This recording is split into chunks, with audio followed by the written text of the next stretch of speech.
Entonces era un gran impedimento, ¿no? Porque la madera sufre un desgaste y demás. Entonces, siguiente, por favor. Como habíamos visto, empiezan a hacerse una serie de razonamientos para ver cómo podía acelerarse el trabajo del hombre, un vínculo entre la fuerza del hombre y el objeto de trabajo. Entonces, por ejemplo, estas máquinas de hilar, de tejer, como las que estamos viendo aquí, son producto de, esta, de estos razonamientos. Siguiente, por favor. Y estos mecanismos que les había comentado, el descubrimiento o la invención de esta máquina de vapor que permite a partir de hervir el agua, vamos a ver con el cursor en el dibujo de aquí abajo, ahí tenemos una caldera que está sometida al calor y este calor lo que está haciendo es hervir esta agua y esta agua va a expulsar un vapor y este va a mover a la vez un pistón, ¿no? Y este pistón genera este dinamismo, este movimiento. Entonces, pero además muchísima más fuerza que varios hombres a la vez, ¿no? Y con la diferencia de que no hay aquí un límite de trabajo. Este mismo invento lo vemos plasmado aquí arriba, con lo que se va a constituir luego en un mecanismo que impulsa, de una locomotora de tren impulsada a vapor, ¿no? El pistón importante, el agua. Siguiente imagen. Y el otro descubrimiento, miren cómo se transportaban antes con carretas, pues ocurrían los asaltos, y este es la locomotora a vapor, ¿no? Otro de los descubrimientos, como algunos de sus compañeros o compañeras comentaba, es el acero, que consiste en la combinación de hierro más carbón. Ojalá podamos ver, Fanny, después de esto un poquito. Hay un documental, pero creo que tiene 5 partes, larguísimo, es muy largo. Entonces, a ver, el señor Ararón creo que está con el micrófono activo. Perdón, se suele activar solo. ¿Cómo? Es que a veces aprieto la pantalla sin querer, así por lo que estoy, y se activa. Perdón. Ya pensé que quería decir algo. Bueno, entonces, esos dos inventos van a revolucionar, ¿no? Entonces, volvemos a una de las 4 diapositivas atrás, por favor. Va a ocurrir, este momento se le conoce como la revolución industrial, anoten por favor, ¿no? Entonces, ¿qué estamos viendo aquí? Un grupo de trabajadoras además, en estos mecanismos donde probablemente unas telas, ¿no? Recién están trabajando unas telas, qué sé yo. Vamos adelante, Fanny, por favor.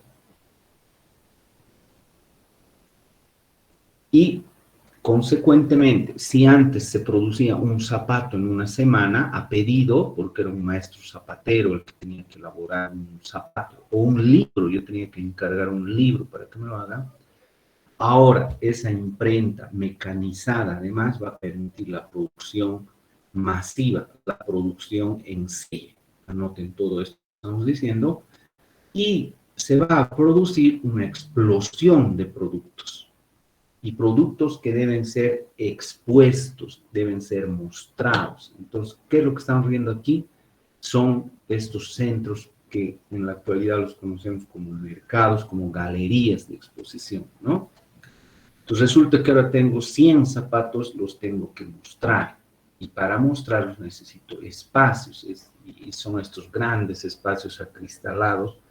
Las ciudades van a cambiar, se convierten en centros de intercambio de productos. Siguiente, por favor.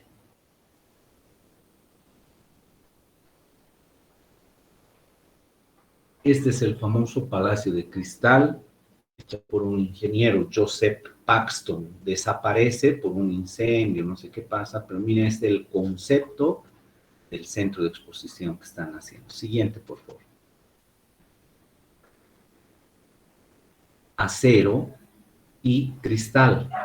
El acero también sirve para hacer este tipo de estereoestructuras. No estamos estudiando ingeniería, pero estos son como unos nervios, ¿no? ¿Qué diferencia con la vieja construcción barroca, renacentista, que eran unas rocas talladas, cuadradas, ¿no? O muros pesados de piedra, de barro, con revoques? Entonces aquí esto nos permite la construcción de estos espacios abovedados, aligerados, pero además iluminados por la presencia del cristal. Y vean ustedes, por ejemplo, el mercado 25 de mayo, para los que les interese, es una estructura que llegó desde Inglaterra, el mercado 25 de mayo, donde venden verduras, etcétera. La terminal de La Paz, por ejemplo, ¿no? Es un diseño de Gustave Eiffel. Siguiente, por favor. Y este tipo de diseños que se van a trabajar, colores, vidrios, etcétera, ¿no? Un segundito, por favor, espérenme. Siguiente, Fanny. La Torre Eiffel. Fanny, por favor, ¿puedes continuar? Un poquito recapitular esto. Dame un minuto, por favor.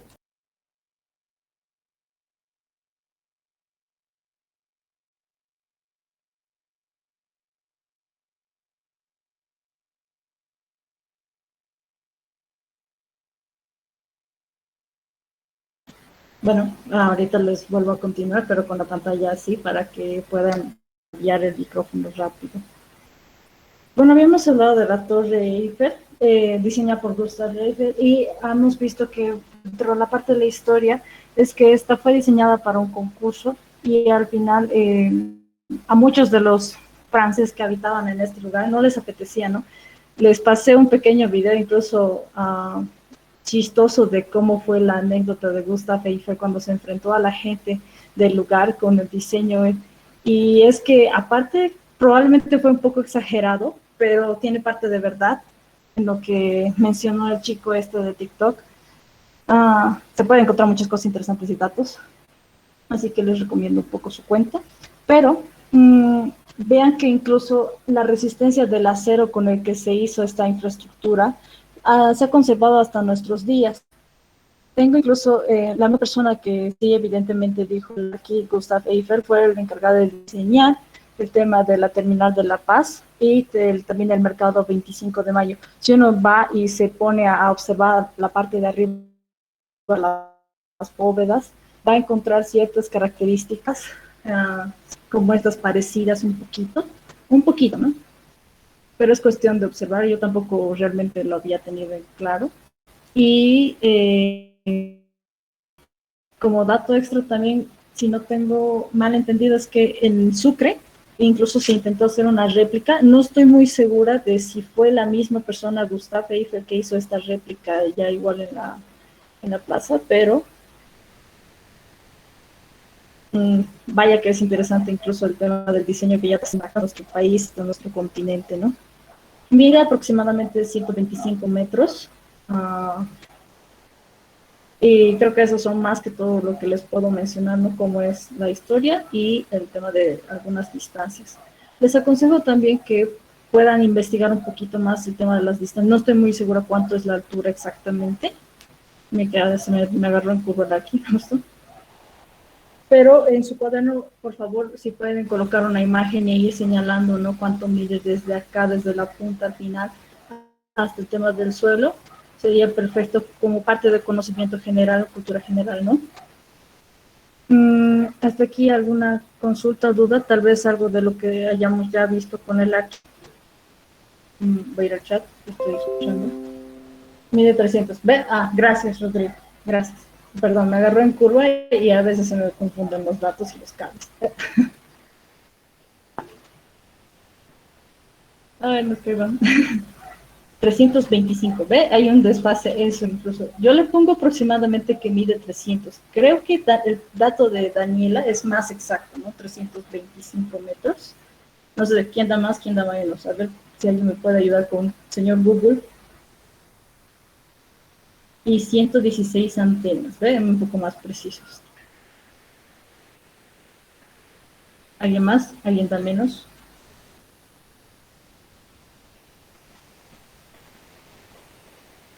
$324. ¿Ven? Ya han disminuido. Ya, esa va a ser su tarea. Averigüen cuál es la altura exacta de la Torre Eiffel.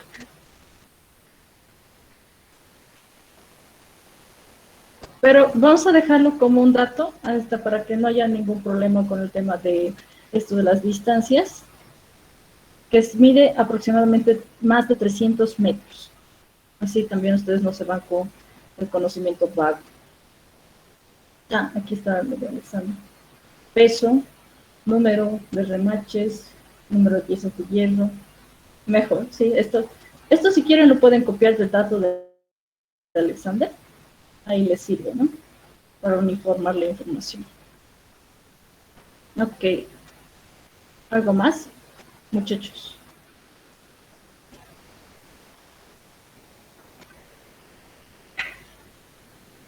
Creo que no. Adelantándoles un poquito esto del tema, pero en verano crece más ya que el acero se expande. Mira, qué interesante, no sabía esto, desconocía un poquito. Voy a intentar buscar, el Aki me mencionó que tengo que buscarles un video al menos de cómo se fabrica el acero, cómo se hace, un video cortito, así que eso les voy a dejar en el WhatsApp. Y también ya encontré los documentales de la Revolución Industrial. Son un poco largos, pero tienen bastante de cómo son los avances tecnológicos por etapas, cómo va evolucionando. Así que eso espero que les guste también. Y igual lo voy a subir al Classroom porque creo que se les pierde los enlaces. Y no olviden las películas. Bien, como iba para adelantarles un poco esto. Como ya estamos viendo esto de la revolución industrial, vamos a entrar ahora más precisamente al tema del diseño, que va a ir relacionado mucho con el tema de cómo es que esta revolución industrial afecta al tema del diseño. Habíamos dicho que ocurre lo que es la producción en serie. ¿Alguien me dice cómo se producía en la Edad Media? ¿Cuál era el sistema? ¿Cómo es que se encargaba un libro? Está más fácil.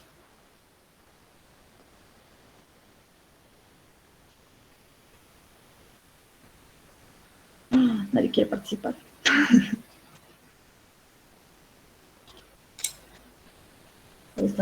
¿Puedes repetir, ok? A ver, les estaba consultando cómo se producía en la Edad Media.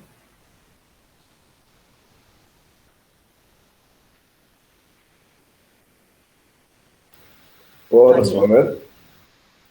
Claro, Rosfer, adelante. En la Edad Media, la producción de libros, ¿verdad?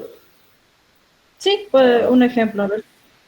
Los amanuenses los escribían a mano, mientras que después de la caída de Constantinopla y la invención de la imprenta, se imprimían estos con la cosa es que se imprimía ligeramente más rápido, pero igual su avance era de un año más o menos. Ok, ya. Entonces, gracias, Rosa. Básicamente, rememorándoles un poco, cuando se encargaba un libro, tomando este objeto para ejemplificar esto que viene, se tardaba un año en producir un libro, se tardaba bastante tiempo y era un objeto único porque tuvo el mismo escriba, el mismo iluminador, no iba a repetir un libro exactamente igual 2 veces. Todos iban a tener alguna diferencia o ligera diferencia en este caso, ¿no? Y aparte que eran objetos únicos. Y también un ejemplo que mencionó Lucky era del zapato. Si tú le pedías a un zapatero en la Edad Media que te haga un zapato, pues evidentemente te lo iba a hacer a tu medida, te lo iba a hacer con un tiempo requerido, tardaba bastante. Entonces era la producción de un zapato, un par de zapatos. Ahora, con esto de las máquinas, el trabajo llega a incrementar la velocidad. Eso es lo principal. Llega a incrementar la velocidad. Se llega a disminuir el tema del costo de trabajo también, porque una máquina ya está haciendo todo el trabajo que hacía manualmente una persona o un grupo de personas. Entonces, Con esto ya prácticamente hecho, es que incluso logran hacer estas cosas. La Torre Eiffel la tardaba poquito en hacerse porque ya tenían materiales prefabricados. Entonces simplemente como habíamos dicho es ensamblar las piezas de un rompecabezas, unirlas y armar tu estructura. Entonces lo mismo llega a ocurrir este tipo de producción en serie. Ay, perdón, no estoy con tantas pestañas en la piel. Y producción en serie que va a fomentar que exista una gran variedad de productos de a la venta, porque pues vendes zapatos, vendes botes, lo que sea, y todo hecho para un tipo de ropa, perdón. ¿Qué sucede? Que el de tu frente o tu vecino dice, oh, le está yendo bien a mi vecino, entonces, ¿por qué yo no hago lo mismo? ¿Y qué ocurre? Que abre otra zapatería frente a ti. Entonces, ¿qué hacemos? Si hay personas caminando en la calle y ven las dudas, van a comprar. ¿A quién le van a decir, oh, qué por este? No. Entonces va a existir cierta duda en un cliente el mejor producto. Entonces, gracias a la competencia, eso exactamente, Mauro, competencia entre estos productos, es esta idea de poder saber cuál es mejor, es que nace, esta es, ¿no?, otra de las raíces, otra de las teorías del cual nace el diseño gráfico como tal. Ahora, recapitulando tal vez un poquito hacia atrás, que habíamos visto en el pasado del tema del paleolítico, habíamos dicho que incluso el diseño gráfico tiene raíces en el tema del arte rupestre. Aquí tienen otra, la segunda teoría, que es a partir de la revolución industrial y gracias a la competencia de mercado. Lo estético siempre gana. Sí, prácticamente con el diseño buscan comunicar cuál es el mejor producto, entonces también tienen que ayudarse de la estética y a raíz de eso también van a hacer ciertos estilos y también vamos a ver los próximos cartelistas que surgen en esta época como Alphonse Mucha, está también Henry Toulouse-Lautrec y más que todo estos dos que son más importantes en esta época del neoclásico. Alphonse Mucha tiene que ver mucho que ver con el Art Nouveau, ya lo vamos a tocar un poquito más, van a poder identificar eso. Pero ese es básicamente aquí, entonces, la segunda teoría que abarca el origen del diseño, ¿no? No sé si se ha comprendido. ¿Tienen alguna consulta hasta aquí antes de que vuelva a las diapositivas? Como les digo, yo les estoy dando una introducción ahora de lo que tendríamos que tocar.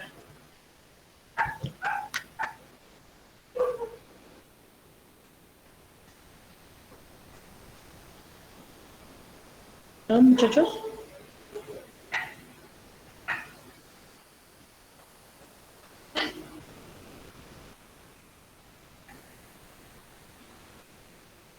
Entonces, Sí. ¿sí? Sí, Edgar. Sí, te digo. Entonces dijo que la segunda teoría podría ser la revolución industrial, ¿no? Y la competencia, ¿no? Sí, la primera es la del paleolítico por el arte rupestre y la segunda que va a ser a causa de la revolución industrial y es el motivo de la competencia que va a existir entre los productos. Ah, ya está bien, ¿no? Sí. Perdona, se me he equivocado de cuenta. Ok, Es que perfecto. estaba desde mi celular y ahora estoy entrando desde la laptop. Ya, yo justo iba a aceptar tu solicitud y justo me dio duda porque ya estamos en la clase. No te preocupes, está bien. Intenten ingresar con sus cuentas institucionales, ¿sí, chicos? Nada más por el tema del registro. Bien, creo que hasta aquí va perfectamente. Así que entonces esperaremos un ratito al Larkin, unos minutitos. Déjenme ver si está bien esto en orden de las diapositivas, ¿ok? Ya les vuelvo a presentar pantalla. A ver.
Ok, sí, ya está en el orden. Ya eso está. Bien. Ah, entonces, ahora les voy a poner el tema del video, de la revolución industrial. Aquí. Me dicen si se ve la pantalla, por favor.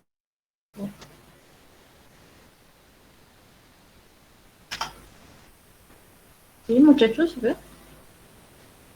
Sí, se ve, sí. Ok. Bien, dudo que podamos verlo completo, pero no sé. Ya, está bien, mostrarlo, Fanny, por favor, sí, veremos esta partecita. Ah, ya, está bien, gracias aquí. Adelante. Lo voy a poner en pantalla A completa. mediados del siglo XVIII, los británicos se ganaban la vida ante todo de un modo. Eran granjeros. La mayoría de la gente pasaba sus días trabajando en la tierra como siempre habían hecho. Sin embargo, Inglaterra estaba a punto de sufrir el cambio más profundo de su historia. Un cambio que nos afectaría y supondría un reto para todos. En un espacio de solo 60 años, Inglaterra experimentaría una revolución. Una revolución que sacaría al trabajador del campo y lo llevaría a la ciudad. De una economía rural a las fábricas urbanas. Esta es la historia de las máquinas y de la gente que, para bien o para mal, crearon nuestro mundo del trabajo moderno.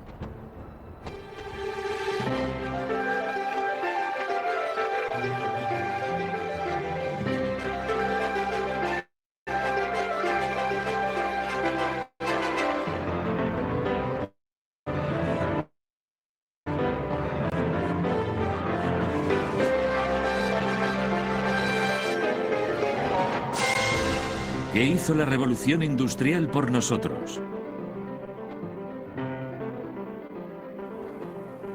Maravillas de fábrica. Hace 250 años los granjeros georgianos ya estaban cambiando el aspecto del paisaje. La población se estaba disparando en Inglaterra, así que cogieron las zonas pantanosas, las tierras yermas y los bosques, los secaron, los vaciaron y empezaron a ararlos. Por primera vez, los granjeros que utilizaban innovaciones en agricultura eran capaces de producir comida suficiente para que esta creciente población floreciera. Y la población creció con fuerza. En 1750, en Inglaterra, había 5,5 millones de personas. En 1850, la población había aumentado a más de 16,5 millones. Absolutamente increíble. Con tanto crecimiento de cultivos y gente, las viejas tecnologías ya no podían dar abasto. Los molinos de harina en particular querían mejorar su máquina más importante, la rueda hidráulica. Usada desde la época de los romanos, la rueda hidráulica seguía siendo la principal fuente de energía, pero era el centro de un cada vez más acalorado debate. Había dos diseños básicos, la rueda impulsada por abajo y la misma rueda impulsada por arriba. Unos pretendían que la rueda impulsada por abajo era 6 veces más eficiente que la rueda impulsada por arriba.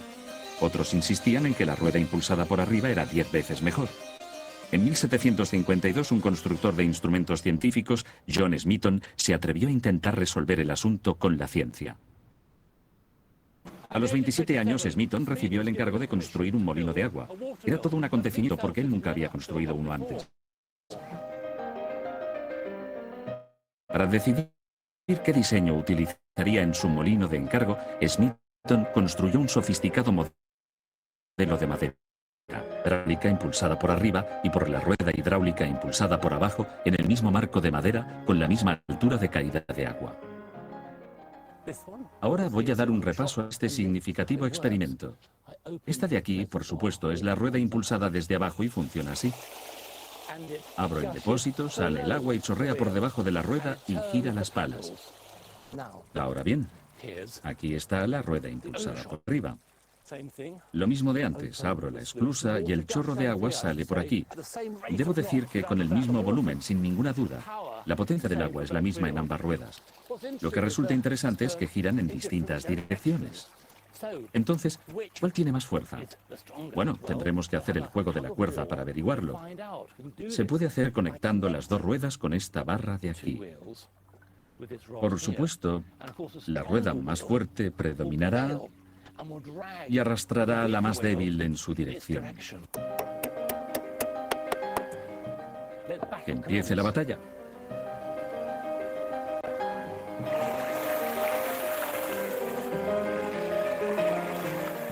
La rueda hidráulica impulsada por arriba va en la dirección que debería ir y arrastra a la rueda impulsada por abajo con ella. Está claro, la rueda impulsada por arriba es más potente. Aquí está la ganadora.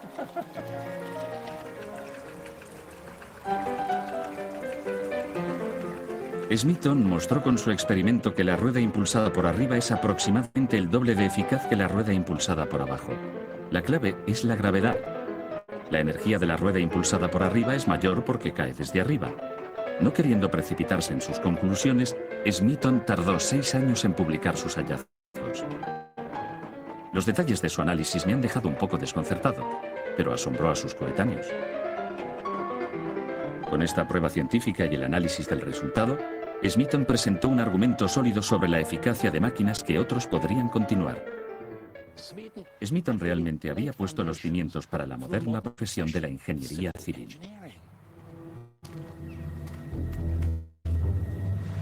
En manos de otro hombre, Richard Arkwright, la revolución daría el próximo paso crucial. Arkwright tenía una máquina totalmente nueva que funcionaba con la rueda hidráulica impulsada por arriba de Smeaton.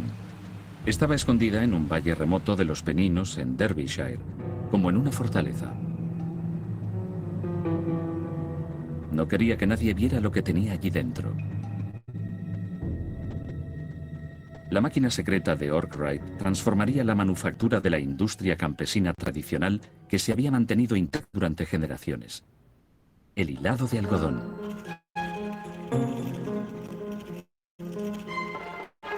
Para producir hilo de algodón a mediados del siglo XVIII, el algodón en crudo se hilaba en la rueca tradicional. El hilador primero sacaba las fibras de algodón y al mismo tiempo las juntaba con un giro y las introducía en la punta del huso. Entonces, la hebra que salía se tejía de nuevo en un huso.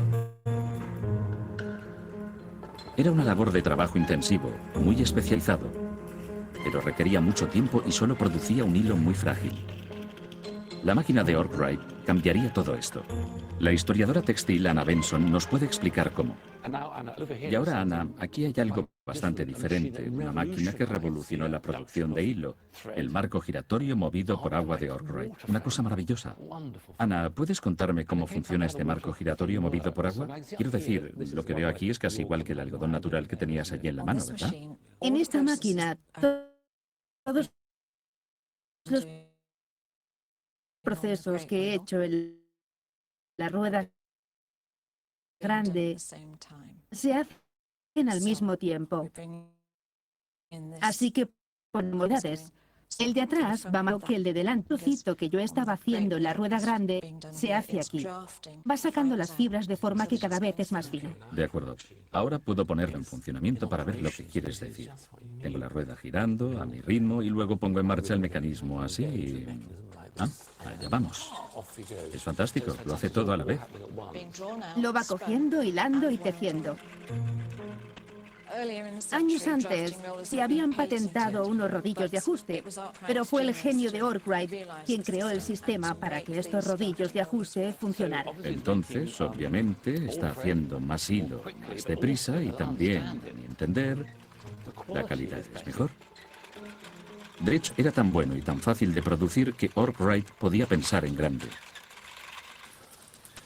Pero imaginad no solo 4 bobinas cargadas con hebra, sino 96 y no movidas a mano, sino con una rueda hidráulica. Y efectivamente, no de 96, una fila tras otra de máquinas como estas, un piso encima de otro.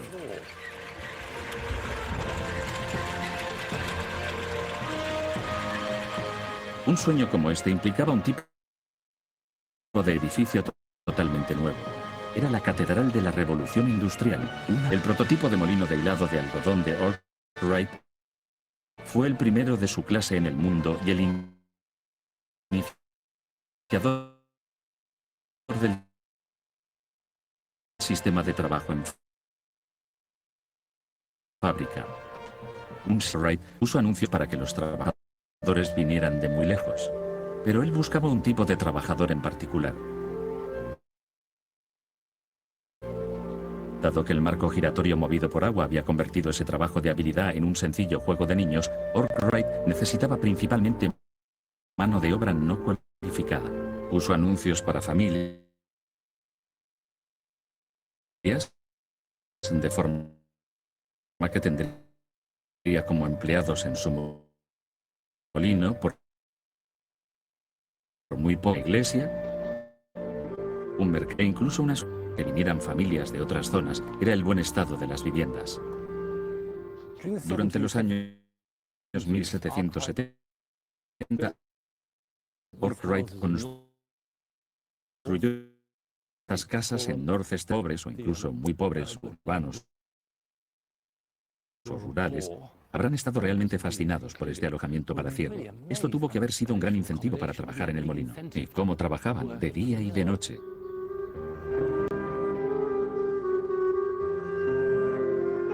Desde luego, los empleados de Arkwright veían cómo todo su estilo de vida había cambiado por la forma en que tenían que trabajar en el molino.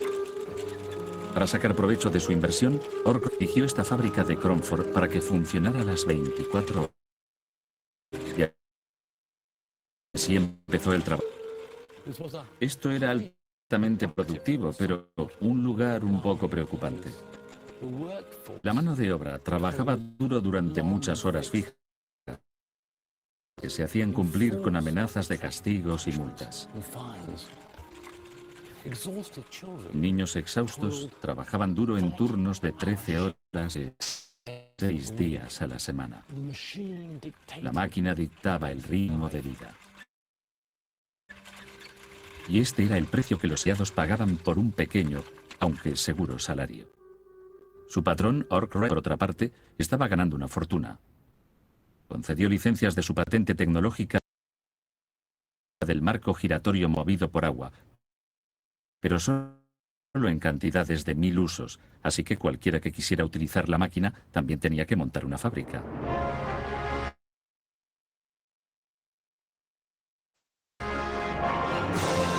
Había más de 140 molinos funcionando con marco giratorio movido por agua, repartidos por todo el país. Pero la fábrica todavía estaba lejos de alcanzar su pleno potencial. Solo una cosa podría cambiar eso: el vapor.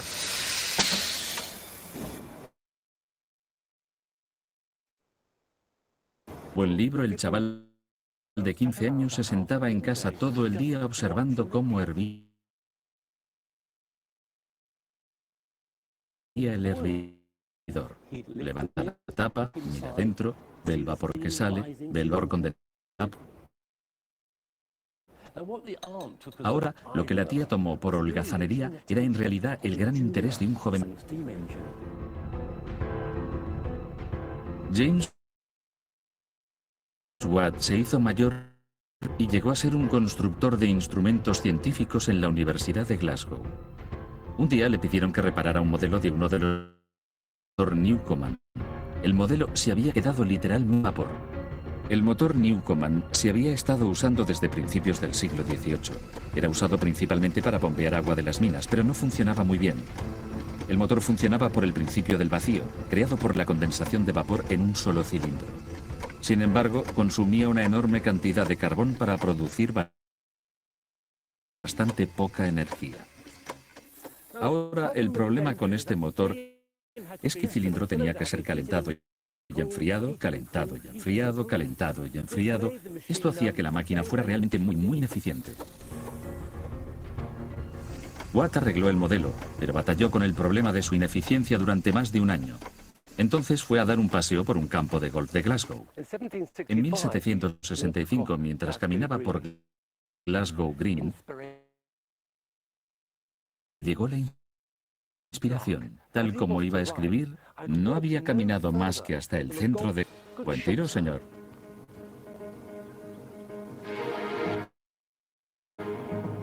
Esto es Crofton Pumping Station. Proporciona agua al que el motor todavía sigue haciendo su trabajo original. Y fue construido por Watt.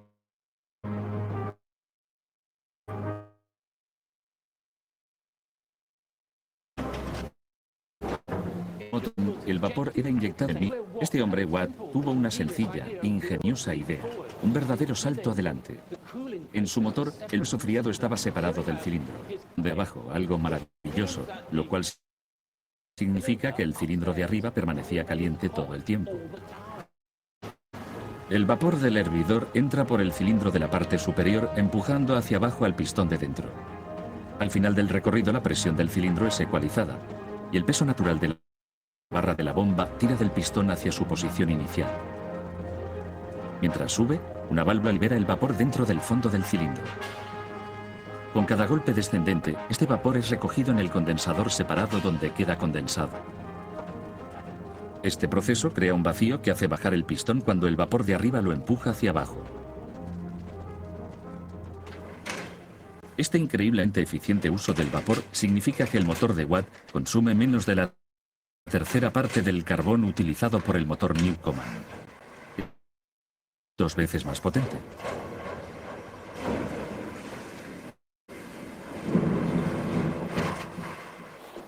La impresionante fuerza de este motor levantaba 1 tonelada de agua con cada golpe. Eso sin 18 millones de litros al día. Pero el motor de Watt llegaría a ser mucho más que una eficiente y estupenda bomba. Iba a impulsar la transformación de cualquier lugar de trabajo en el país. Pero había un problema. Watt era un pesimista, un hipocondríaco, propenso a desesperación, inactividad y depresión.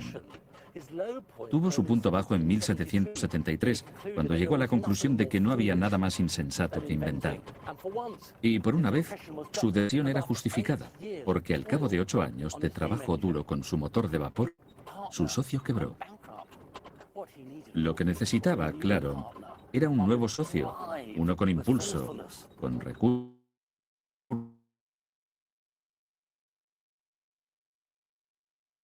y con cabeza para los negocios. Aparece el dinámico fabricante de Birmingham, que cuando conoció a Watt, vio los diseños del motor de vapor e inmediatamente se dio cuenta de su potencial como negocio. Bolton, con su dinero en efectivo, dio esta nueva y gran idea y la organizó. En Birmingham en 1774.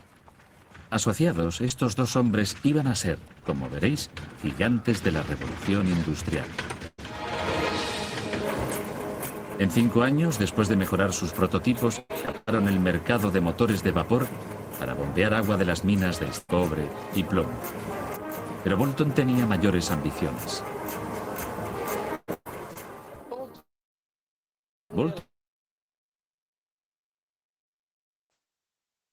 advirtió que una pequeña pero significativa instó a Watt a idear una forma de convertir la acción arriba y abajo del motor en un movimiento rotativo para que funcionara como una supereficiente, potente y muy segura rueda hidráulica. Con un brazo unido al piñón del cigüeñal, controlando un sistema de correas, el motor de vapor podría impulsar no solo una máquina a la vez, sino toda una serie de ellas. La energía del vapor estaba a punto de cambiar el mundo y el lugar de trabajo. No solo para el minero, sino para el fabricante, el obrero de la fundición de hierro, el trabajador textil, el destilador e incluso el alfarero. El vapor era ahora un gran negocio, y el lugar de donde arrancó fue la ciudad en la que ocurrieron más cosas de la revolución industrial, Birmingham. Aún hoy, más de 200 años después de que se conocieran, todavía puedes cruzarte con Bolton y Watt. Me pregunto si, cuando se hicieron socios, se dieron cuenta de que crearían uno de los primeros negocios corporativos internacionales, no solo con fábrica, sino diseño, marketing y personal de oficina también. Pero el éxito trajo consigo montañas de papeleo. En la casa de Bolton, Soho House, todavía en pie hoy, Watt mostró a su socio financiero cómo podía mejorar la velocidad y eficiencia de sus oficinistas.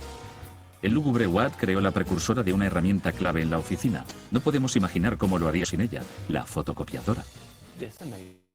Esta cosa asombrosa es eso, una de las copiadoras de Watt. Bueno, la tinta era muy importante, había que usar una tinta especial, tinta mezclada con azúcar y un buen chorro de coñac francés. Bien, ahora yo transformo lo que parece un escritorio portátil en una prensa de imprenta. Asombroso.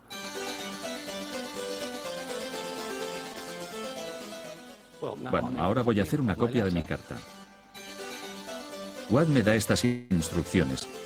Cubra la carta escrita con tinta especial con una hoja de papel copiativo cuidadosamente humedecida y coloque ambas entre dos trozos de cartulina.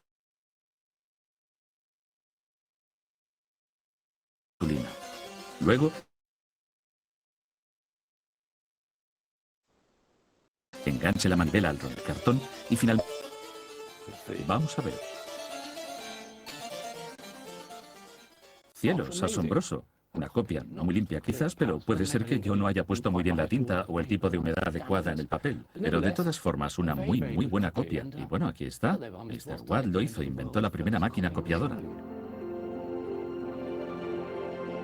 La prensa copiadora de cartas era sencillamente un éxito de ventas. La fábrica de Bolton en Birmingham era un productor con solo de una gran variedad de artículos. Su único argumento de venta era su soberbio y constante nivel de calidad. Objetos de plata asombrosamente bellos, hebillas, medallas y sobre todo, botones. Incluso el rey y la reina eran clientes. Y con los británicos georgianos de todo el país siguiendo la moda, la demanda de botones era alta.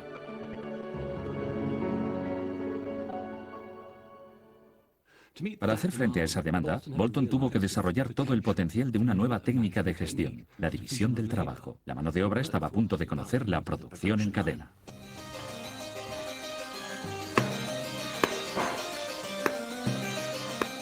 La genialidad de Bolton fue acabar con las etapas de producción.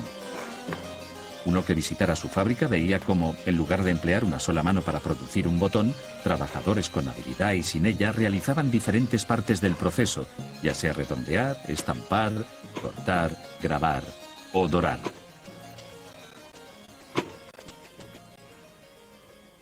Hoy esto parece obvio, pero era una idea revolucionaria a mediados del siglo XVIII. El economista más famoso de su época, Adam Smith, describía en su obra La riqueza de las naciones cómo la producción de un alfiler era industrializada por la división del trabajo. Adam Smith se fijó en que la fabricación de un humilde alfiler se puede dividir en 18 etapas distintas de variada dificultad y complejidad.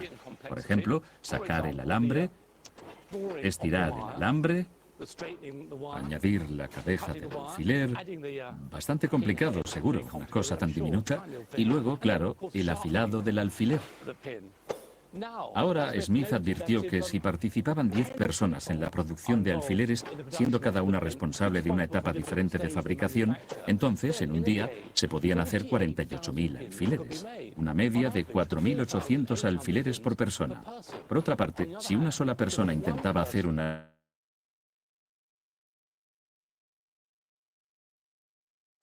alfiler realizando todo.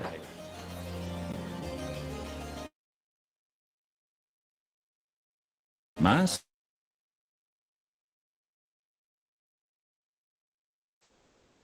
Mejor.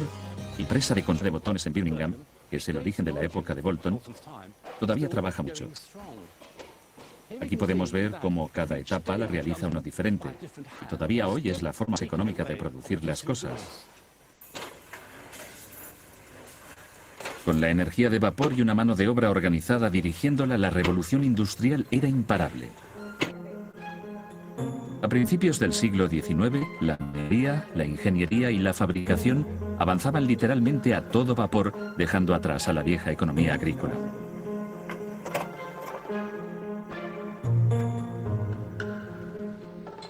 Con la energía del vapor a su disposición, los patronos ya no estaban limitados a la energía del agua que proporcionaban los remotos ríos rurales. Podían estar en cualquier parte. Y con una fábrica tras otra, se fueron extendiendo en las nuevas ciudades industriales. Esto era el progreso, pero para muchos tenía una cara oscura y satánica. La industrialización tuvo lugar con muy poca intervención por parte del gobierno. Los industrialistas, los patronos, podían, en su búsqueda de amplios beneficios, hacer realmente lo que quisieran. No hubo leyes efectivas para proteger los derechos de los trabajadores hasta los años 1840, y los sindicatos, bueno, eran prácticamente inexistentes. El jefe tenía al trabajador casi a su merced, y ninguno era tan vulnerable como el tejedor. Más que ningún otro trabajador, el tejedor experimentaba la gloria y la miseria del progreso industrial. Al empezar la revolución industrial, la mecanización le había hecho rico del algodón y mantenían al tejedor trabajando constantemente mientras intentaba satisfacer sin parar la demanda de tejidos nuevos y baratos. Ahora la mecanización le había alcanzado en habilidad. Los nuevos telares mecanizados impulsados con vapor harían que el tejedor perdiera su empleo. Manejados por gente sin preparación, los telares mecanizados podían hacer el intrincado trabajo del tejedor mucho más rápidamente y más barato. Sencillamente, él no podía competir. Los patronos usaban la competición con los telares mecanizados para bajar los salarios de los tejedores. Y los tejedores, enfrentados a decrecientes perspectivas de empleo, tenían que coger cualquier empleo que encontraran sin importar la cantidad de horas de trabajo, cualquier cosa para mantener cuerpo y alma juntos. Ahora, enfrentados a la falta de apoyo por parte del gobierno, los tejedores tuvieron que actuar directamente.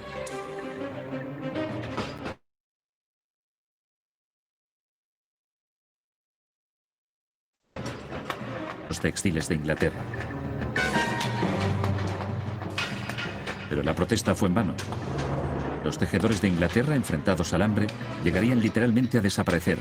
Fueron 250.000.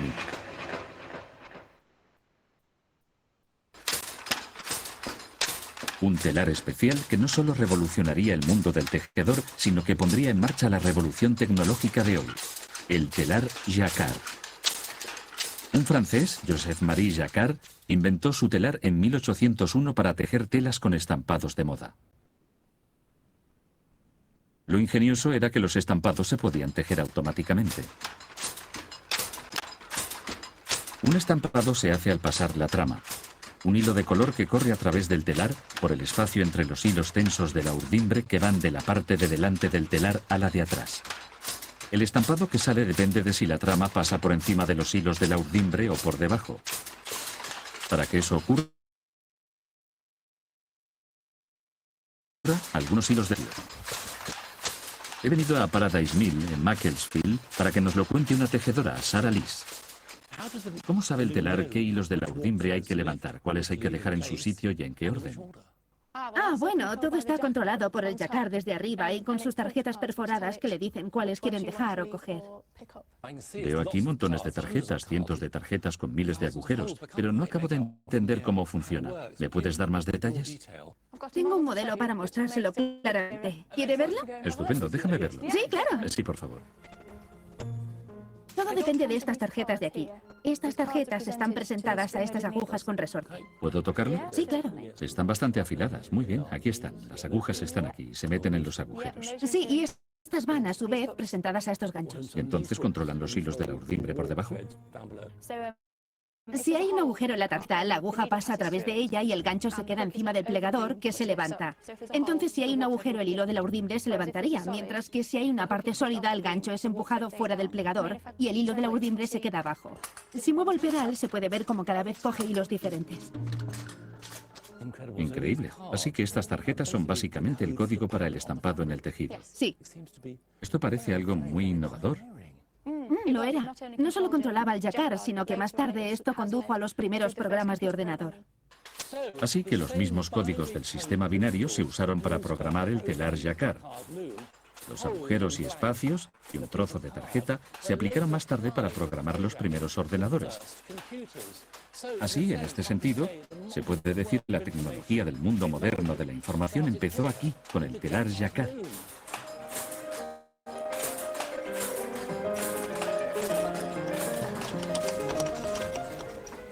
Muchos rasgos clave de nuestra vida laboral de hoy en día. La corporación centralizada, el trabajo en cadena, la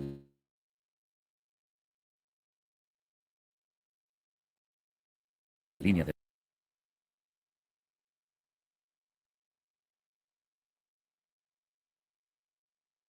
Bien, chicos. Un segundito. A ver. Ya, a ver. Ok.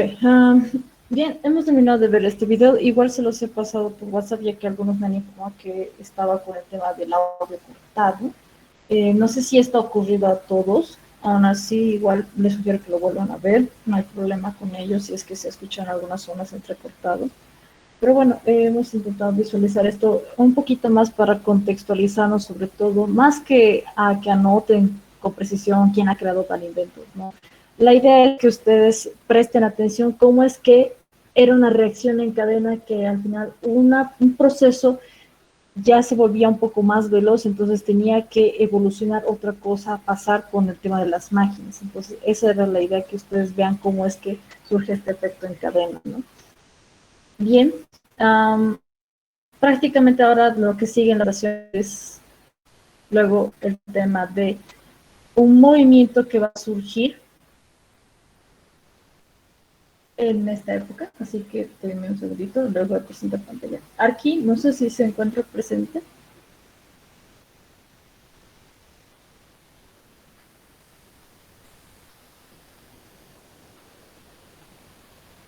Creo que no. Me dijo que estaba problemas de internet también. Bueno, si ese es el caso, igual les voy a explicar. A ver, una pestaña.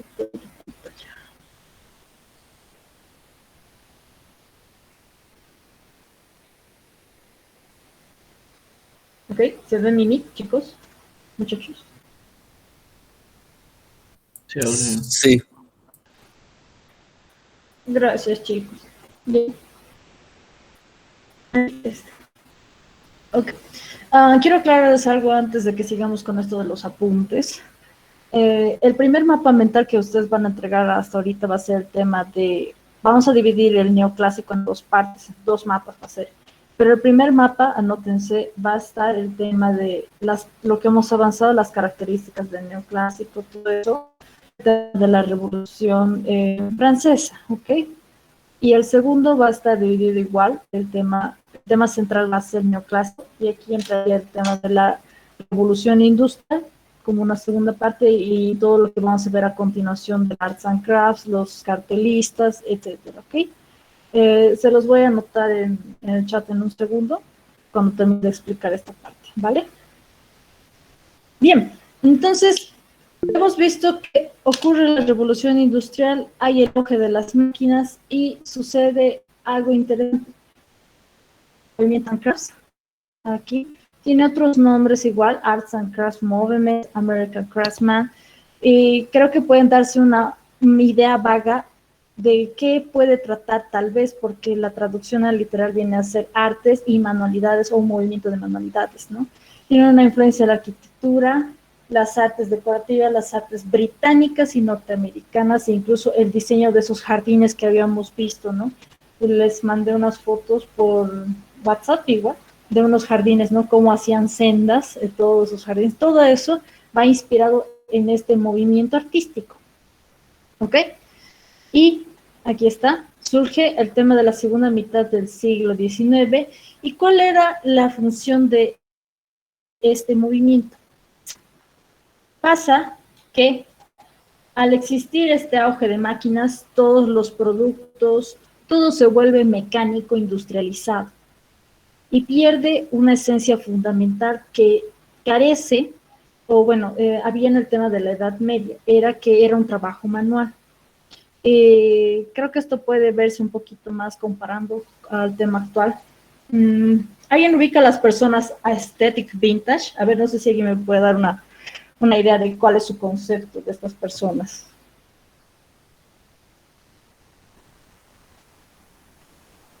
Muchachos.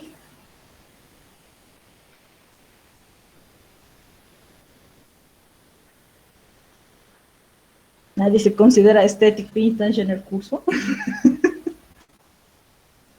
Primera vez que escucho algo. Vale, ya. Es un término, sí, que es un poquito confundido, o bueno, no tiene mucha difusión, pero si alguien lo ubica, tal vez va a entender un poco la analogía a la que me voy a referir.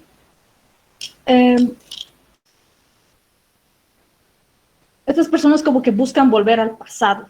Lo que era antes era mejor, incluso en la misma música, ¿no? Que ahora, digamos, hay grupos de, yo qué sé, reggaetón vigentes, pero a estas personas en especial no les gusta lo actual, dicen, no, prefiero volver a lo que es antiguo. ¿Y qué es? Los clásicos de los 80s, algunas bandas de rock antiguas, Nirvana, Pink Floyd, Queen, etcétera, ¿no? Entonces, algo así ocurre en este tema. Cuando la revolución industrial va y hace que todos los productos tengan ese surgimiento de que están hechos todos a base de máquinas, aparece una persona que es William Morris, el fundador, aquí está su nombre, se los voy a poner en negrilla, que en 1861 funda este movimiento que estaba basado en volver a lo que era a las artes manuales de la Edad Media. Busca esta palabra, esta mejor. Revitalizar la artesanía y las artes aplicadas en la Edad Media. Todo lo que se hacía manualmente tiene más valor de lo que se hace ahora en este momento actualmente con el tema de las máquinas. Eso es lo que sucede y ese es el motivo por el cual surge este movimiento del Arts and Crafts, ¿no? Y aquí dice, predomina entre los periodos del Art Nouveau, modernismo y el Art Deco. El Art Nouveau lo vamos a ver, como les había dicho un poquito después, pero ya les voy a dar una breve introducción más o menos de qué trata y el Art Deco, ¿vale? El personaje más importante que deben anotarse es William Morris. Van a aparecer otros nombres, pero son como los que van también al tema de esta línea de la misma idea del Arts and Crafts, volver al tema de las elaboraciones, las creaciones manuales. Argumentando la verdadera base del arte residía en la artesanía, ¿no? Tal vez algunos pueden ver que algunas personas, por ejemplo, pueden valorar un poquito más una manilla hecha a mano. Digamos, tu mejor amigo decide regalarte una manilla a mano, entonces dice, esta persona se tomó la molestia, el tiempo, la dedicación para hacer esto para mí.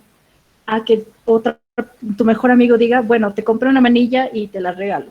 ¿Qué creen que tenga más valor aquí? A ver, alguien no sé si puede decir.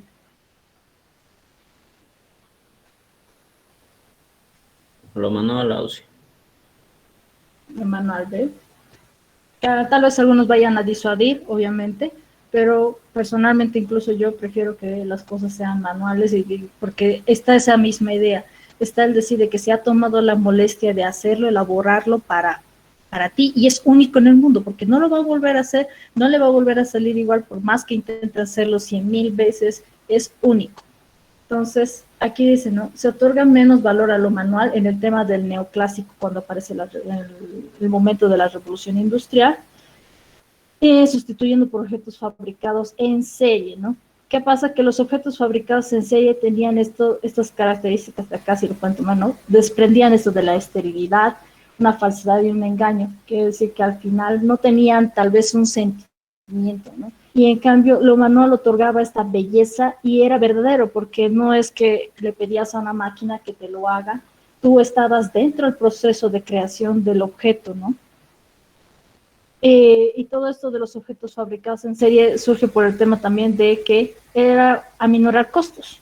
Habíamos dicho que en la producción de la Edad Media, el hacer los libros costaba tiempo, obviamente costaba material. Hemos visto que el pergamino era un material bastante caro. Entonces, cuando ya hay un objeto elaborado por una máquina, se aminoran costos porque ya no tienes que pagarle a las personas, simplemente esperas que la máquina trabaje, haga su trabajo, cumpla, y prácticamente ya tienes tu producto con menos costo, ¿no? Entonces, esta es la base fundamental, y ahora vamos a ver un tema de las características de estos artes. Acá pueden ver una fotografía de un pavo real, y aquí vemos, ¿no?, el uso de líneas serpenteadas y asimétricas. Estas líneas serpenteadas se refieren al tema de las ondulaciones, ¿no? Acá en las hojas, a ver si puedo poner pantalla completa. A ver, aquí está. Ya. Aquí en el tema de las hojas podemos ver estas ondulaciones acá. Eso se refiere a las líneas serpenteadas. Yo les digo líneas orgánicas porque el tema son curvilíneas, ¿no? Son curvas. Es un arte decorativo y esto también puede anotarse como base. La perfección del trabajo industrial en conjunción con el arte de la industria y la artesanía. Casi esta frase va a resumir lo que les he explicado del por qué surge este movimiento artístico por William Morris, ¿no? Y este arte no llega solamente al tema del diseño. Acá podemos ver, esto podemos tomar que es papelería, esto es para las paredes, no es un arte decorativo. no solamente llega a este punto, porque se llega a expandir mucho más. Tanto que llega a trascender al tema de objetos, como los muebles. Acá podemos ver una colección. Y aquí dice, ¿no? Cada objeto debería tener o retomar algo del pasado, pero dándole un sentido más elegante. Como habíamos visto, el neoclásico busca el tema de regresar a lo clásico del griego y romano, que era que la elegancia, la simpleza. Entonces vuelven a tomar esos mismos motivos, incluso es eso, ¿no? Toman ciertas características de lo que puede funcionarles y las que creen que no, pues las van a desechar, ¿no? Entonces llegan a esta parte de las sillas. Miren estas sillas, aquí tienen el tema de las curvas, pero siguen siendo simples, delicadas en su expresión, ¿no? Llegan a expandirse al tema de los objetos tridimensionales, en este caso, portadas de libros, papelería, el tema de las paredes, decoraciones, también en la parte de arquitectura, pero en nuestro caso vamos a centrarnos más en el tema del diseño de las paredes, ¿no? Aquí está. Okay. ¿Sí? Un favor, ¿será que puede volver a la imagen de las anteriores dos diapositivas? Es que no noté bien lo del principal objetivo del... ¿Sí? Sí. Ya. Les voy a dejar un ratito con la pantalla para que puedan anotarlo bien, ¿ok? Gracias. Bien, chicos, ¿ven? Así no avisan con micrófono, porque ahorita no les puedo leer, salvarles, ¿no? De la vergüenza de encender el micrófono.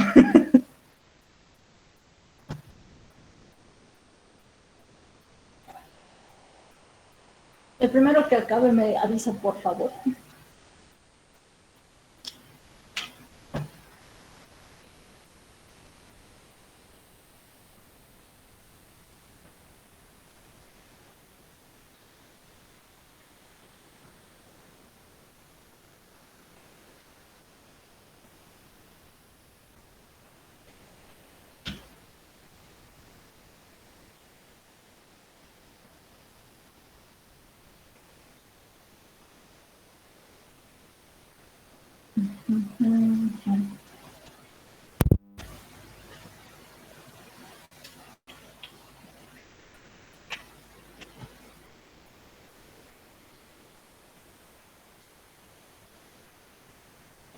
¿Listo, chicos? Pero eran 3 lineecitas. Sí, ya está. Ya, gracias. Ok, entonces procedo a continuar. Bien, vamos a ver ahora el tema de los principios que rigen al tema del movimiento del Arts and Crafts, ¿ok? ¿No? Cada uno es un punto, pueden igual anotarlos, no hay problema. Aquí está el primero, que es el rechazo a la separación entre el arte y la artesanía. El arte acá, cuando viene la revolución industrial, podemos decir que se vuelve comercial, pierde ese valor artístico manual, ¿no? Entonces, en esta frase se va definiendo eso. No querían separar la artesanía, la parte manual de elaboración, de lo que es el arte en sí, ¿no? Entonces viene acá como consecuencia de este segundo principio, que es el rechazo de los métodos industriales de trabajo. Prácticamente un rechazo a las máquinas, que todo lo hacían ahora, ¿no? Y la consecuencia de esto viene a ser la tercera parte, que es la propuesta de un regreso al medievalismo, ¿no? La idea de volver a retornar al trabajo manual, claro, obviamente con varias personas, ¿no? Porque ahora, si querían volver al tema del medievalismo, el tema de las máquinas, la máquina, aparte de sustituir una persona, incrementar la velocidad de producción y más producción también. ¿Qué pasaba? Que la máquina eliminaba también el tema de varias personas, o sea, varios procesos lo realizaba una misma máquina. Entonces, miren que incluso volver a esto era un poco difícil, ¿no? Porque ya han visto que incluso las mismas estructuras arquitectónicas las hacía el tema de las máquinas, hacer todo ese acero a mano. Imagínense cuánto costaría. Solo pónganse a imaginar un easy, si fuera así, ¿qué tanto costaría hacerlo, no? Entonces, pero eso era uno de los principios que proponía este movimiento. Primacía del ser humano sobre la máquina, ¿no? Creo que esta era una alternativa, no recuerdo muy bien esto, pero básicamente, como ya había esto de las máquinas, en un momento se dieron cuenta que era muy difícil quitarlas. Entonces, ¿qué pasaba? Que una persona, el usuario aquí, en este caso esta mujer que podemos ver en la pantalla, podemos ver varias, se queda igual a manipular la máquina, ¿no? Pero creo que esto era muy vago, la verdad no estoy muy seguro de este dato. Pero en fin, propuesta de trabajo bien hecho, bien acabado y satisfactorio para el artista y para el cliente. Esto quiere decir que, aparte de la persona que iba a elaborar el producto, en este caso, vemos, creo que es como un papel, ¿no? Vamos a decir que es un papel o un pedazo de tela, no estoy muy seguro. Pero que la misma persona que incluso vaya a elaborar esto, tenía que entregarlo en las mejores condiciones óptimas, tanto que estaba incluso tanto el artista, la persona que lo realiza y el cliente que ha adquirido este producto van a estar ambos de igual de satisfechos con el trabajo. Esa era la parte, ¿no? Entonces, con el tema de la revolución, ¿qué pasaba? Que suprimías al tema del artista, no existía, ahí chao, solo existía que tenías que satisfacer al cliente, nada más. Entonces,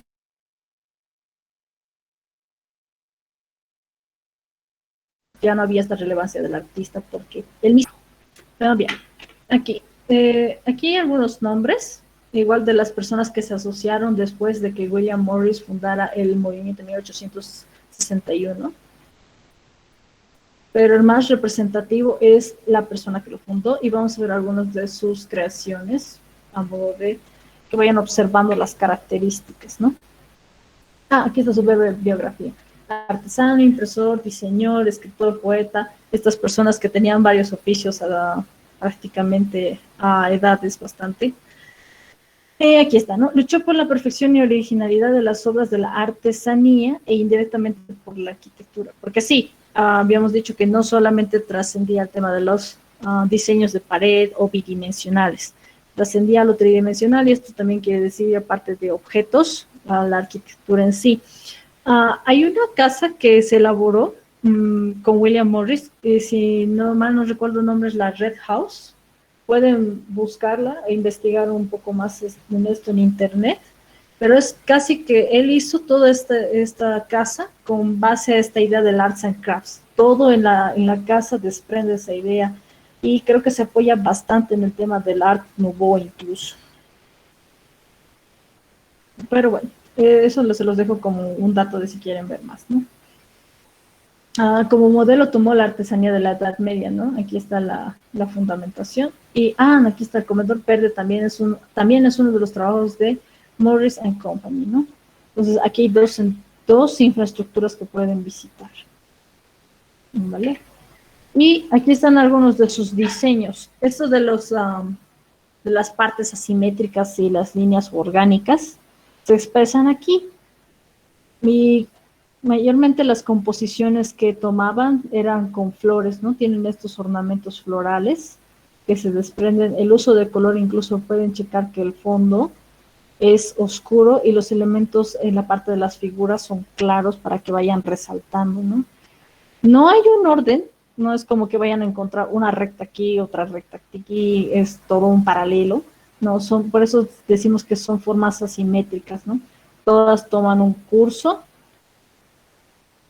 en distintas partes, ¿no? Aquí podemos ver un poquito más. Parece desordenado, pero a su forma está equilibrando todo el diseño, ¿no? Incluso podemos ver acá una flor central que nos distrae a la vista. Creo que muchos enfocan acá esta parte, ¿no? Ok. Aquí hay otro. Igual este tema es una flor. Igual el contraste viene a ser oscuros con claros. Y miren que incluso tienen un detalle de puntillismo, incluso acá en los pétalos de estas flores. Nuevamente, ¿no? Como ven, el tema central va referido al tema de naturaleza. El Art Nouveau llega a inspirarse el tema de las curvas orgánicas, formas vegetales, formas sinuosas, la flora y fauna en especial, que son elementos característicos centrales, ¿no? Es por eso que decimos que William Morris también se inspira en esto del Art Nouveau y aplica eso en su movimiento artístico del Arts and Crafts. Pero ojo, no confundan, son dos cosas diferentes. El movimiento Arts and Crafts es una cosa y que exista el estilo del Art Nouveau es otra, ¿no? ¿Ven? Aquí están algunos pájaros que podemos concordar que el Art Nouveau usa en la flora y fauna, ¿no? Flora y fauna, flora y fauna, flora y fauna. Se va repitiendo constantemente los elementos curvilíneos orgánicos. Aquí hay otro. Este es un poco distinto, ¿no? Pueden checar que incluso alguna parte de acá de esta figura se pierde incluso con el fondo. No hay tanto contraste, ¿no? Pero sigue existiendo flora. Elementos curvilíneos. Hay partes asimétricas, ¿no? Aquí está otro de una papelería para las paredes. Y aquí está otro. Esta es una portada de un libro, ¿no? Uno que William Morris sacó. E incluso miren el diseño que tiene. El mismo arte, la mismo que él intentaba llegar al objetivo, lo plasma en su propio libro, ¿no? Entonces sigue parte de una línea gráfica acá, que él mismo representa. Bien, creo que eso más que todo sería... acá termina esto.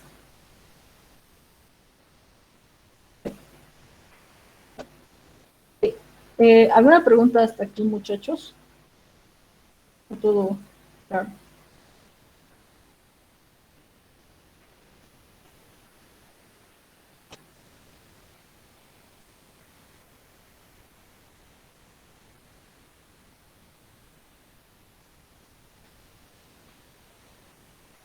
¿No? ¿Nada? Yo tenía una pregunta, más que nada, si podrías repetir las características de la primera parte.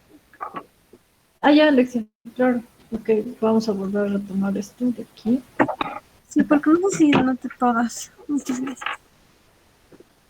Vale, podemos ir viendo, ¿no? Primera, uso de líneas serpenteadas o curvilíneas, ¿está? Segunda, pueden ser líneas asimétricas o composición asimétrica, mejor. 3, son artes decorativos. 4, voy a aumentar esta 4 porque habíamos mencionado acá en esta parte. Toma inspiración del Art Nouveau y Art Deco.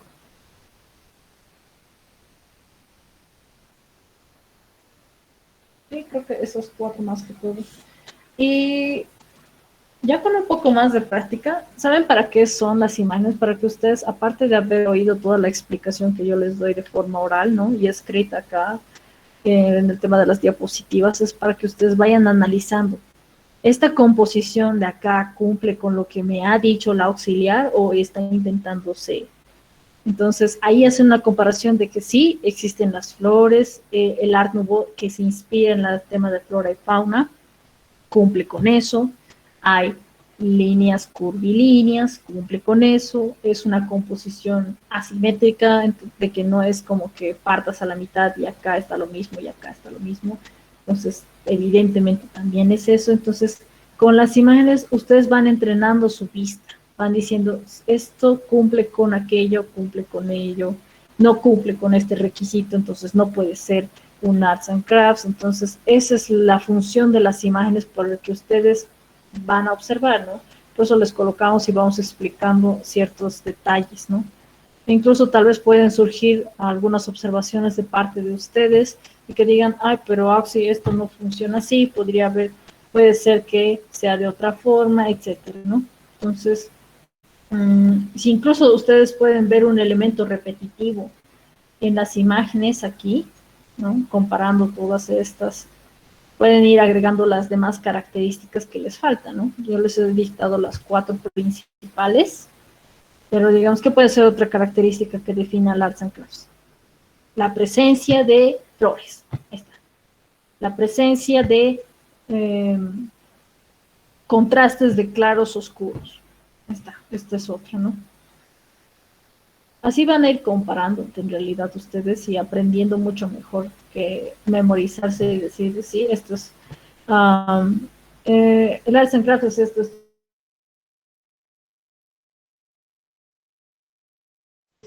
qué bonito sería que incluso vayan identificando ustedes cuáles son las características que les hemos ido indicando y ustedes incluso puedan ir agregando más La cosa es que ustedes no se queden con lo que nosotros nomás les decimos, porque es muy poco, ¿no? Muy poco lo que nosotros resumimos en estas líneas o en la propia explicación oral que hacemos, ¿no? Pueden buscar en internet, hay un montón de videos de, ¿cómo se dice esto? Datos en páginas web. Entonces, si van a investigar más, háganlo, pueden añadirlo, para que el día del examen digan, ah, sí, esto es esto, y nos dejen cortos de palabras. Ese es, ¿no? Bien. Alexia, no sé si has podido anotar las 4 características que te diste. Sí, serían 5, ¿no? Con eso del contraste. Sí, de hecho diste más el tema de las flores, el tema de los contrastes, sí. Por ahora dejaremos que son 5, para que se vayan nivelando incluso tus compañeros. Bien, ¿alguna cosita más? ¿Qué va a entrar en el mapa que tenemos que presentar? Ah, ya, eso les explicaré entonces. Ok, a ver, denme un segundo. Voy a abrirles. O yo creo que puedo hacerlo aquí. Aquí lo vamos a hacer. Ok, ¿se ve mi power? Sí se ve. Ya. Sí, se va a salir. Ok, esto supuestamente lo voy a hacer para explicarles un poco. Vale. El primer mapa que vamos a dividir el tema del neoclásico. ¿Dónde está? Cómo uno tiene que lidiar. Ya. Ok. Terminamos Renacimiento, entramos en el tema del Barroco, que ya han cumplido con su mapa, eso nada que ver, y lo que sigue es el estilo neoclásico. El neoclásico lo vamos a dividir en 2 mapas porque viene a ser un tema bastante amplio. ¿Ok? Y el primero va a tratar los temas de la Revolución Francesa. Ahí, ¿no? Revolución, lo voy a poner abreviado. Francesa. Y va a abarcar lo que hemos visto, el tema de las características principales. Por esto me refiero aquí, ¿no? A ver, vamos a volver a subir la presentación. Ahí está. Todo antes de este subtítulo de aquí, lo que hemos visto, estos de las edificaciones y la revolución francesa que les había mencionado, que los neoclásicos, ¿no? Entonces tienen que ir como 2 puntos. Por eso es que se va dividiendo, es como que la primera parte va a abarcar el inicio del neoclásico, hasta inicio, y acá en este segundo, oh,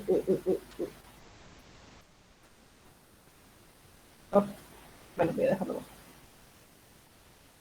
Acá en este segundo va a abarcar la revolución industrial, todo lo que estamos viendo, el tema de la anterior clase con hoy, y acá sería como que la parte más desarrollada del neoclásico. Estamos viendo esto del Arts and Crafts, y todavía vamos a seguir desarrollando este punto, ¿ok? Entonces no se preocupen mucho por este de acá, desarrollen este primer mapa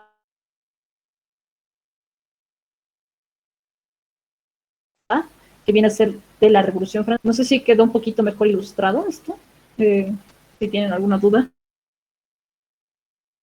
No sé si soy solo yo, pero se me está entrecortando mucho. Demasiado. Rayos. Pero aún así se le entendió lo que quería decir Auxi. Ok, está bien, gracias Ana. Lastimosamente siempre en mi internet me molesta. Vale. Les voy a sacar captura y se los voy a escribir igual por WhatsApp para que no haya más confusiones, dado por esto del audio. ¿Estaría bien? Muchas gracias, Auxi. Sí, igual tengo usualmente falla de internet, en especial esta hora. Probablemente. Este mapa de acá, cierto, olvidaba avisar. Este mapa de acá, este primerito, lo van a entregar hasta el día jueves. jueves 23:59. Eso sí les voy a programar. Y ya saben, la metodología es en una hoja, lo elaboran, lo mismo que hicieron para el barroco. Igualito. ¿Vale? Bien, como no hay más preguntas en el tema de estos mapas mentales, yo quiero pasar a explicarles, o bueno, se me oye bien, ¿no? O se sigue entrecortando. Se le oye bien. Se le está entrecortando un poco, pero se le entiende. Ya me confundí, ya me dicen que está bien y luego que...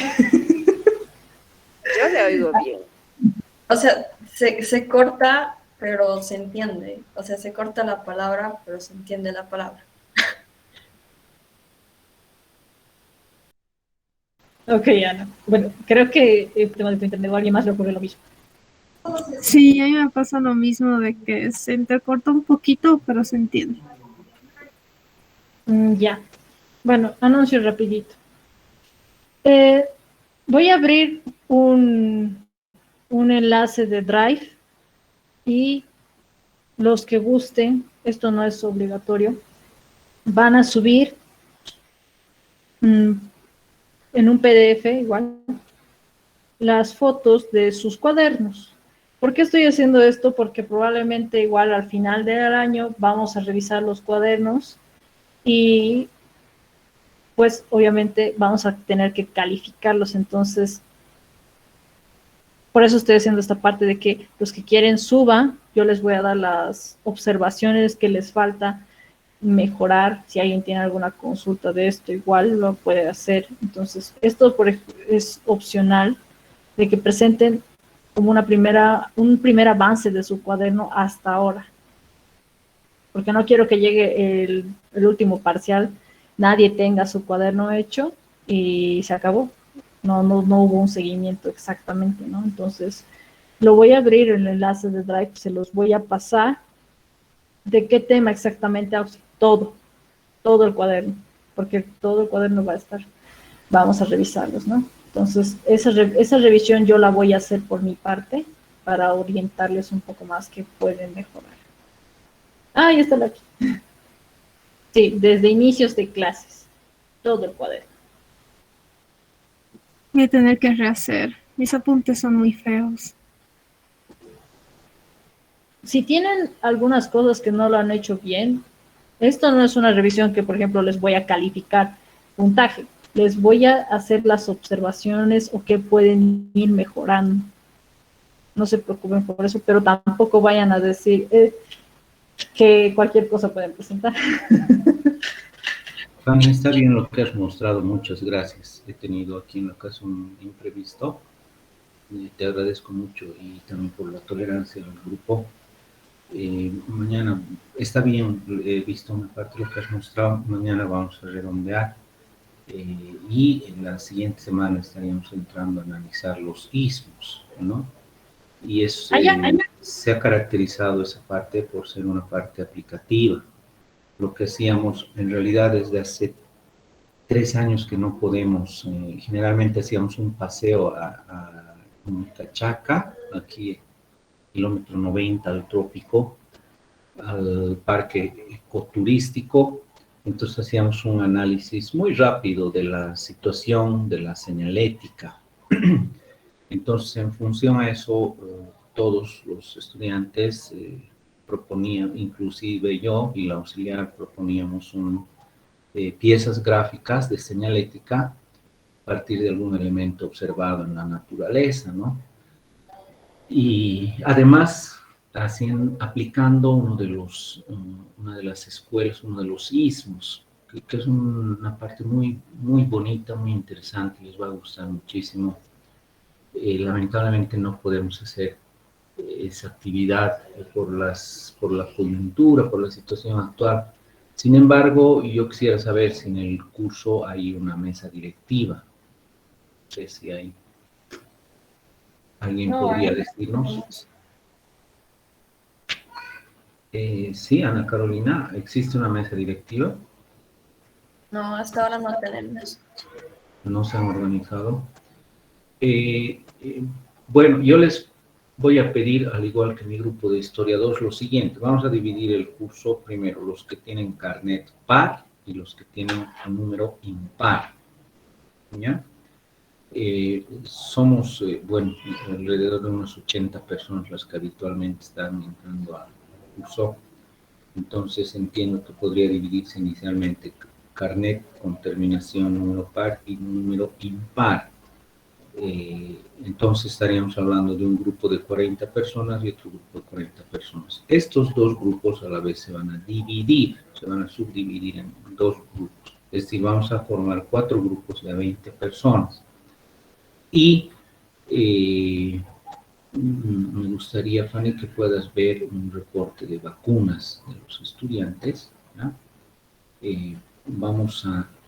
Quiero verlos, vamos a pasar una clase en el campus universitario a campo abierto, en el jardín, ¿no? Un grupo de 15, 20 personas por turno.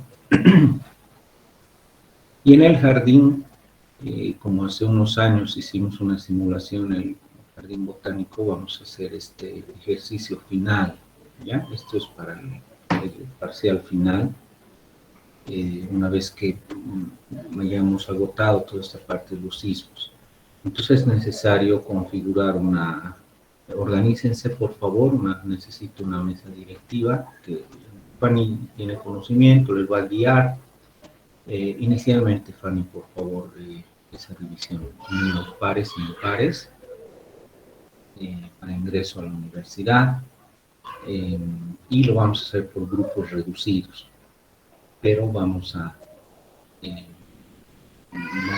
la posibilidad que tengamos, obviamente con la distancia, con los implementos de seguridad, grupos reducidos en un sitio abierto, en esta área que está frente al edificio nuevo, se le denomina, ¿no? Es un área verde, descampada, con árboles, entonces con una distancia de 2 metros cada uno, qué sé yo, nos vamos a sentar en el pasto, vamos a hablar y vamos a observar algunos elementos de nuestra facultad. Quiero que le saquen unas fotos al edificio con su celular. Vamos a analizar algunas piezas gráficas que tenemos ahí en el jardín y las vamos a hacer un ejercicio de demostración de una pieza gráfica, ¿no? Eso ya cada uno en su casa. Pero yo creo que esta actividad, con todos los resguardos, las medidas posibles, es algo que seguramente van a haber casos muy, muy delicados que los vamos a considerar. Incluso cuando viajábamos había personas que no podían, entonces siempre hay una alternativa. Pero en la medida de las posibilidades, con todas las medidas de seguridad, la distancia, si tuviera una vacuna, vamos a realizar este ejercicio. ¿Ya? Que además es muy saludable para vernos, por lo menos. Otra cosa es ver a las personas, ¿no? Que me vean también. Y bueno, eso vamos a hacer. ¿De acuerdo, Fanny? Sí, aquí ya anoté todo lo que me mencionó. Tenemos tiempo ahora, ya no, para formar esa mesa. No creo, bueno, quedan media hora. Entonces, puedes formar una ternas, y se puede hacer una votación por este medio, ¿no? Podemos poner números, cada uno dice un número, se hace el registro, se arma una estructura corta. Ok, bueno, yo prefiero hacerlo. El anterior año lo hicimos en sistemas de formulario a medio de votación. Entonces, preferiría que los chicos tal vez conversen un poco en el grupo de WhatsApp y vayan proponiendo nombres y con eso yo anoto y van votando. Ya. Entonces, o tal vez en vivo, Fanny, sugerencias, pues, tal vez. Ya, ok, eso sí. No tiene ningún carácter coercitivo, nada, es una cuestión saludable, es una cuestión dinámica, ¿no? Conformar una mesa directiva y un par de guías por cada grupo, Juan. O sea, vamos a formar 4 grupos, ¿no ve? Cada grupo tiene que tener un par de guías, un varón y una mujer. Ya. Ok, ¿Podemos entonces hacer eso ahora, esa dinámica? sí, están ya poniendo nombres. Ok, a ver, ahí sugieren Abigail, presidenta, Ana Carolina, vicepresidenta, ¿está bien? O sea, hay un mensaje que estoy leyendo ahí. Sí, eso es lo que estoy notando. ¿Así? Dice, sí, son 2 personas muy destacadas. 2 personas más y con 4 yo creo que sería bien empezar. Ya.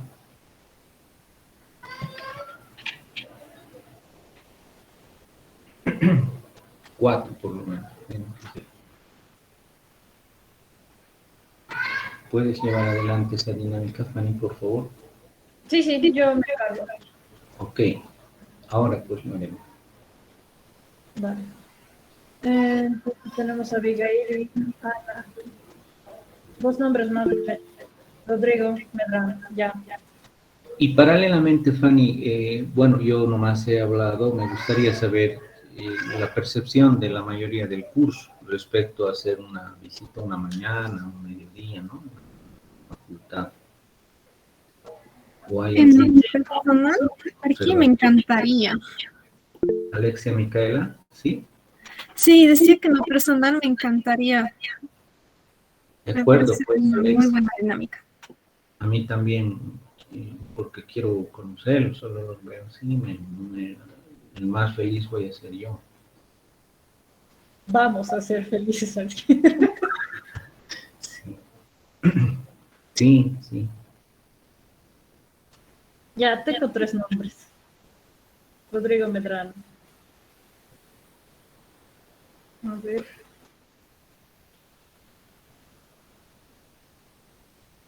Edgar, ya está. Ah, no, Arturo estaba primero. Ya, con Arturo y Edgar. 5. Listo, ya no más nombres.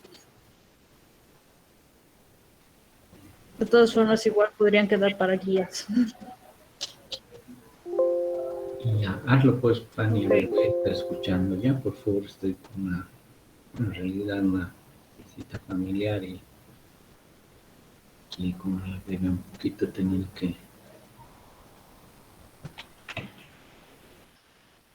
Ok, bien muchachos, denme unos 5 segunditos y les paso por acá en el Meet el link para que vayan a votar. Pero es para forma de organizarnos. Me sorprende que no hayan hecho su mesa directiva, yo creí que ya la habían hecho. ¿Qué pasó? A ver, cuéntenme esto bien. Quiero saber chiste. Ahora usualmente hace la mesa, o bueno, pide la mesa. ¿Por qué no se han organizado?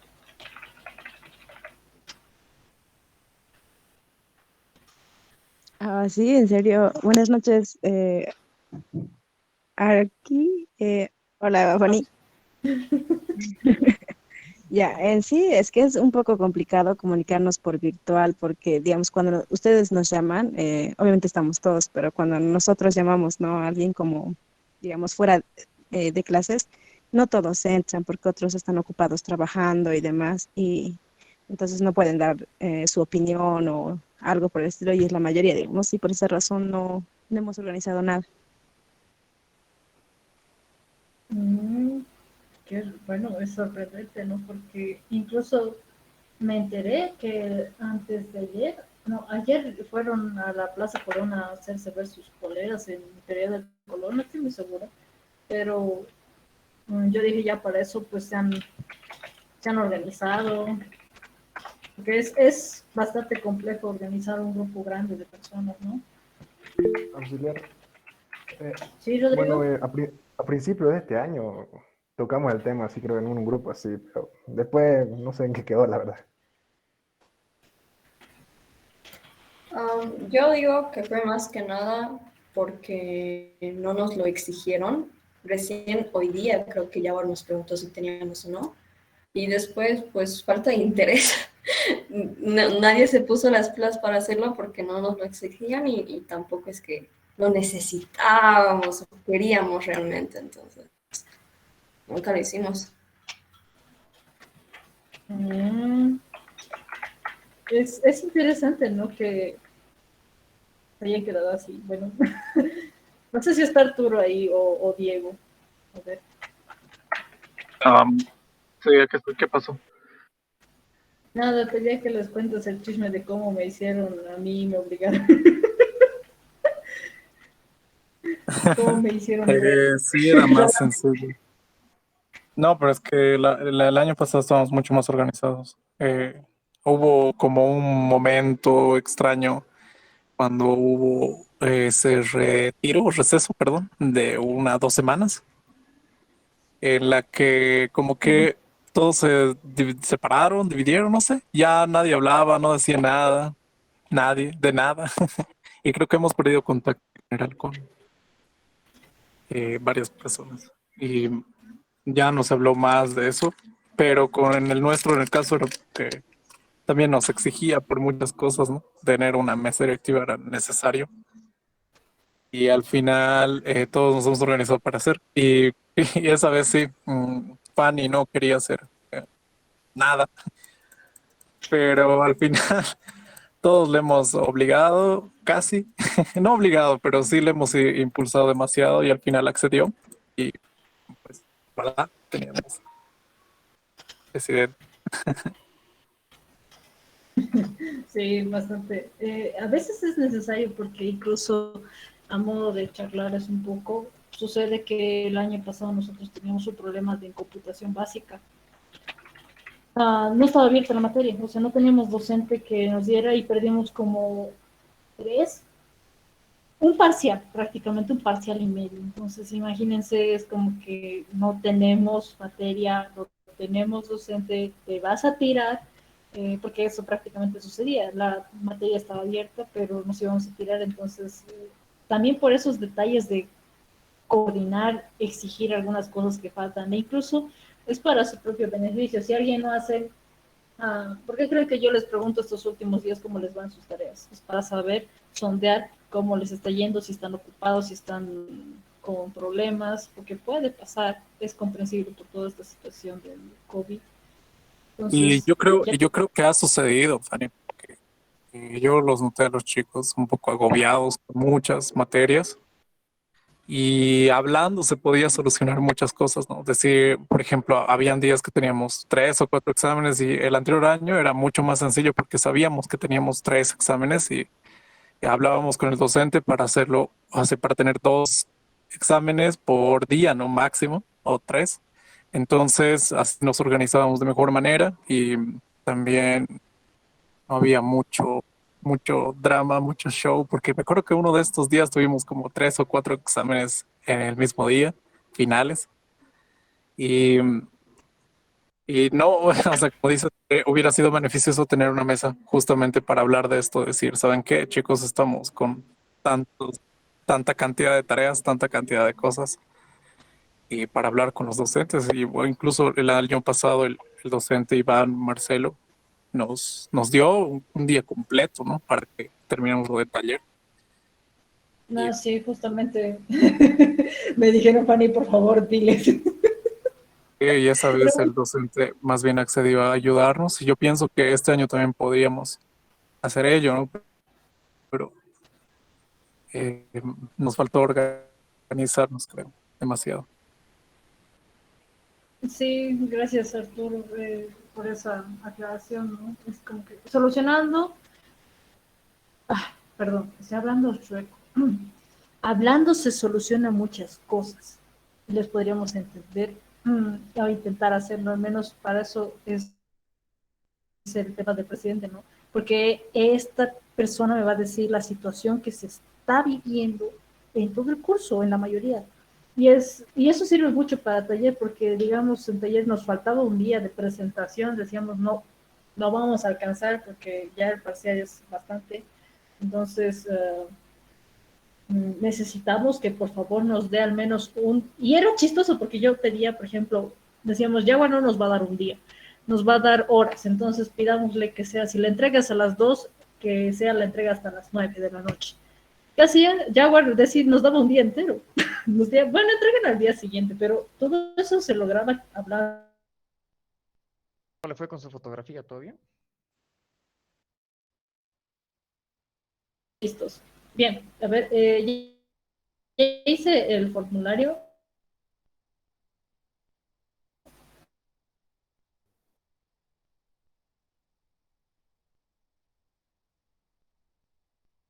Cierran. Ah, creo que se cortó. Ahora sí, ya.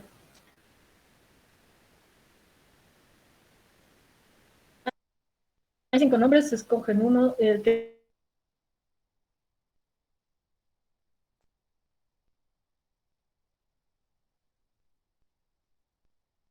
tenga mayor. Y los subsiguientes vamos a ir viendo los cargos. Auxiliar. El tema de ahí me confirma si abre. Dime, Rodrigo. Puede repetir que se le cortó mucho. Perdón, que se le cortó mucho. Ah, ya. Confirmo, no se escuchó. Denme un segundo, ¿saben qué? Voy a volver a ingresar. Ya, no se preocupen. Voy a salir y vuelvo a entrar un ratito, ¿ok? En un segundo. A ver.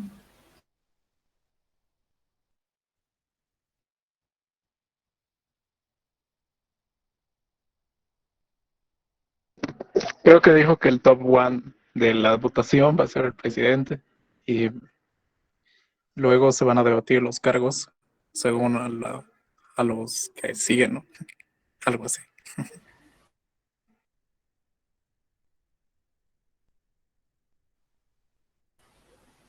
Gracias, Arturo, por explicar. Bien, porque pues yo mismo lo perdí. Okay. ¿Se me oye mejor o sigue entrecortado? Sí, se te oye mejor. Ya, gracias. Bien, decía, hay 5 corriendo como vice o si se van a quedar como vocales, esto, ¿no? Pero el principal que tenga más votos se queda como presidente. Solo pueden votar una vez. Deberían poner advertencias así en las elecciones. Bastante vagas.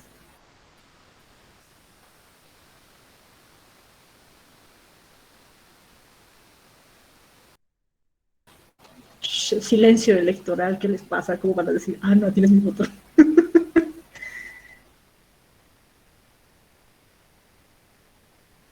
La persona que vaya a ganar, por favor, se comunique conmigo para ir coordinando algunas cositas. Como que se va a convertir en mi mano derecha también, me va a ayudar a mí.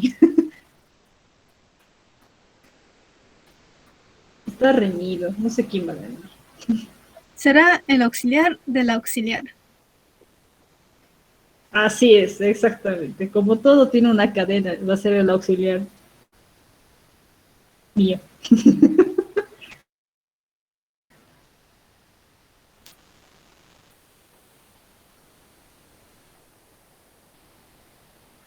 Viendo esto, voy a ver también de coordinar si vamos a quedar en grupos de WhatsApp para que les organicemos esto de las salidas del... Esto, ojo, eso es del parcial final, ¿no? No es para este tercero. Extraño el antiguo régimen. Yo igual.